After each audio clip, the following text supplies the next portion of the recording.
नमस्कार, स्वागत है आपका। आप देख रहे हैं प्राइम टीवी और मैं कीर्ति। वक्त हो चला है उत्तर प्रदेश की कुछ खास खबरों पर नजर डालने का। अलीगढ़ में एक प्रेस कॉन्फ्रेंस के दौरान वरिष्ठ नेता चौधरी विजेंद्र सिंह ने एएमयू में हो रहे शताब्दी समारोह को लेकर मोदी सरकार पर निशाना साधा।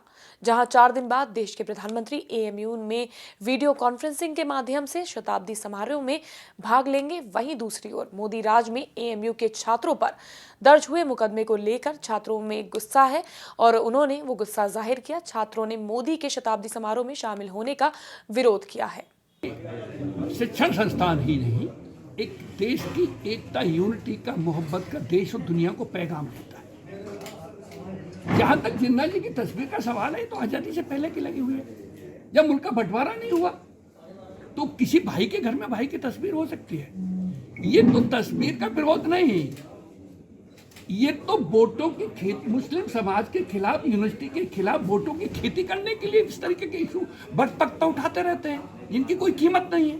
इससे नुकसान होता है हमारे मुल्क का, हमारे देश का नुकसान होता है और इन्हें कभी इस तरीके की बात नहीं करनी चाहिए। अब प्रधानमंत्री आ रहे हैं तो ये तो उनके ऊपर मुंह पर तमाचा है, उनके कड़ा जवाब लेना उनको सबक है, उन्हें इसे सीख लेनी चाहिए। मैं तो ये कहना चाहता हूँ। जिला पूर्ति विभाग के व्हाट्सएप ग्रुप पर मुख्यमंत्री योगी आदित्यनाथ का अशोभनीय फोटो डीपी में लगाया जाना, भाजपा नेता उस पर भड़क गए। इस फोटो पर अभद्र टिप्पणी भी कर डाली, जिसकी जानकारी मिलते ही भाजपा नेता व युवा वाहिनी के कार्यकर्ता गुस्सा हो गए, जिसके बाद सारे कार्यकर्ता इकट्ठा होकर एसएसपी के कार्यालय पर पहुंचे और उस कोटेदार के विरुद्ध कार्रवाई की मांग की। इसको लेकर एसएसपी ने कड़ी कार्रवाई के निर्देश भी दे दिए हैं।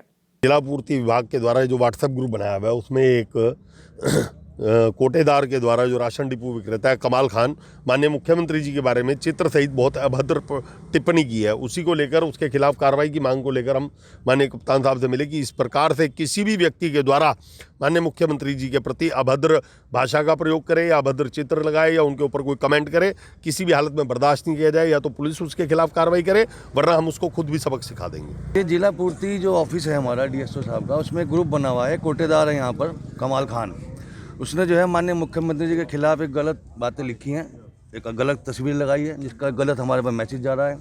हम नहीं चाहते कि माहौल ख़राब हो, इसलिए हम कप्तान साहब से मिले हैं कि इस तरह के लोगों पे तुरंत कार्रवाई होनी चाहिए और कप्तान साहब ने हमें आश्वासन दिया है कि इस पर तुरंत अभी कार्रवाई की जाएगी उसके खिलाफ। ये अभी एक हफ्ते पहली घटना है, मेरे ख्याल से ये कुतुबशेर थाने की घटना है।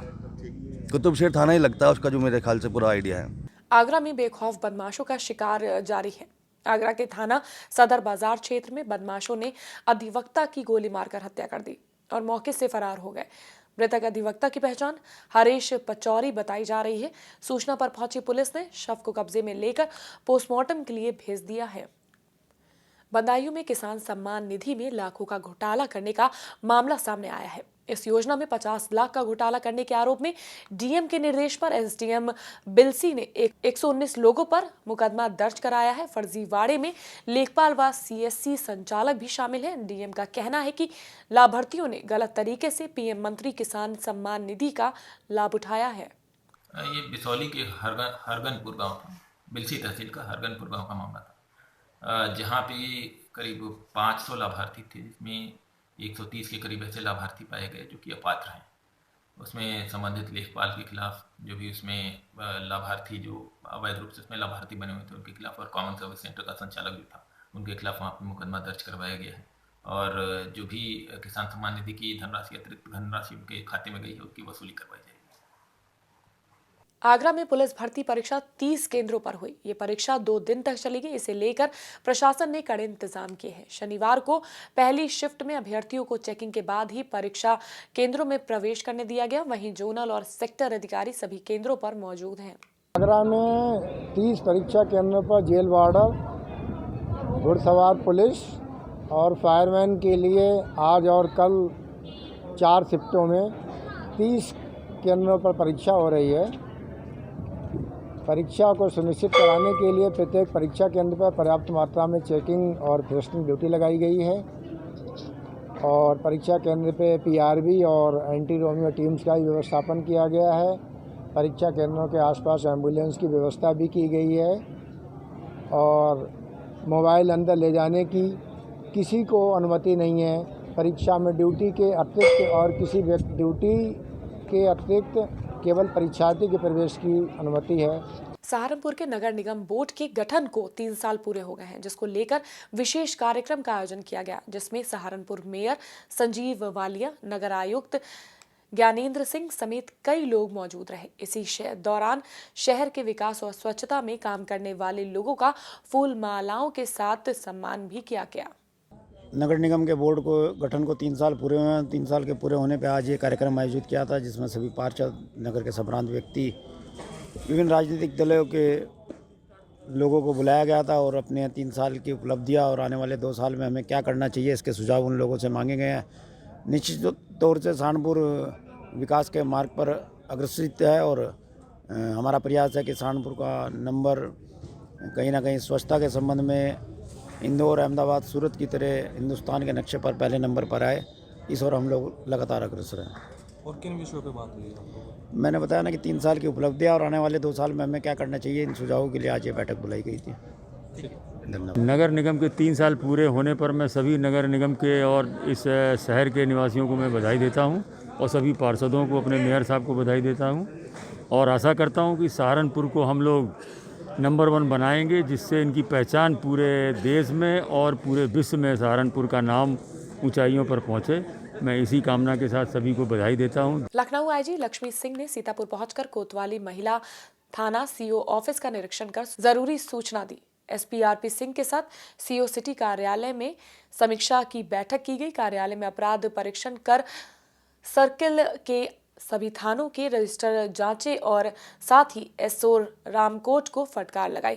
काफी देर पूछताछ के बाद भी चौकी इंचार्ज सवालों के सटीक जवाब नहीं दे पाए। मीटिंग में कई बड़े अधिकारी भी मौजूद थे। सुल्तानपुर में चर्चित हिमांशु सिंह हत्याकांड मामले में पुलिस ने बड़ी कार्रवाई की है।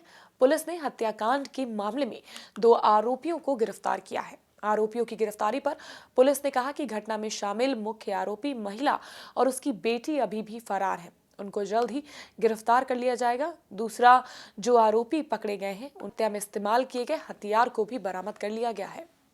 ये थाना कोतवाली नगर के अंतर्गत पिछले दिनों अपहरण कर हत्या कर देने का एक मामला प्रकाश में आया था, जिसमें लाश को लोनी कटरा थाना अंतर्गत बाराबंकी के तहत बरामद किया गया था। उसी घटना के अनावरण के लिए पहले भी प्रयास किया कर एक अभियुक्त को गिरफ्तार कर जेल भेजा गया था। आज उसी क्रम में 2 अभियुक्तों को फिर से गिरफ्तार किया गया है और उनकी निशानदेही पर घटना में जो प्रयुक्त कार थी उसको बरामद किया गया है। उसकी निशानदेही पर आला कत्ल को भी बरामद किया गया है और इनको गिरफ्तार कर जेल भेजा जा रहा है, जिसमें एक थाना चांदा का मजारिया हिस्ट्री सीटर वाहिद और दूसरा थाना कोतवाली नगर का रहने वाला गुफरान अहमद है। उन्नाव के माखी थाना क्षेत्र में एसपी कार्यालय का ग्रामीणों ने मृतक के परिजनों के साथ घेराव कर दिया। दरअसल कुछ दिन पहले अधेड़ का अधजला शव मिला था, जिसके बाद पुलिस ने कार्रवाई करते हुए शव को पोस्टमार्टम के लिए भेज दिया था, लेकिन अभी तक कोई कार्रवाई नहीं हुई, जिसकी वजह से परिजन काफी नाराज हैं और पुलिस वालों पर लापरवाही बरतने का आरोप लगा रहे हैं। वहीं एएसपी परिजनों से मुलाकात करने के लिए राजी हो गए हैं। पिताजी का मर्डर हुआ था कुछ टाइम पहले, 8 तारीख को शादी में आए थे, शामिल हुए थे थाना गाँव में। वहाँ वो बारात आए थे हमारे यहाँ शाहबाद से उनका मर्डर हुआ था। सर 8-10 दिन हो गए, कोई किसी प्रकार का अभी तक हमारे पास कोई पुलिस के पास कोई प्रोग्रेस नहीं है। 1% का भी कोई पॉइंट नहीं मिला उनको, ना ही दे पाए। जितना हम बताते हैं उतना वो करते हैं। जहाँ भी हमें जिसे संदेह होता है, हम जो बताते हैं वही वो करते हैं। अभी तक हमें कोई न्याय नहीं मिला। हमारे घर पे एक मेरा भाई है छोटा, एक 18 साल की छोटी बहन है और अभी 8 महीने पहले लगभग मेरी माँ एक्सपायर हो गई थी। अब मेरे बाप का मर्डर हो गया, तो मैं यही आता हूँ मुझे न्याय मिले। देखिए, थाना माखी में कुछ दिनों पूर्व एक बारात में आए हुए शख्स की हत्या कर दी गई थी। इस संबंध में जो उन्होंने नाम बताए थे उनसे पूछताछ काफ़ी गहराई से की गई है। एविडेंस कलेक्ट किया जा रहा है। अभी तक घटना का अनावरण नहीं हो पाया है और हमारी 3 टीमें इसमें लगी हुई हैं, सर्विलांस टीम भी लगी हुई है और शीघ्र ही इसमें साक्ष्य के आधार पर घटना का अनावरण करके घटना में शामिल अभियुक्तों की गिरफ्तारी की जाएगी। फिरोजाबाद के कोटला रोड पर टेम्पो वाले ने गाड़ी में टक्कर मार दी, जिसके बाद टेम्पो में सवार लोग बुरी तरह से घायल हो गए।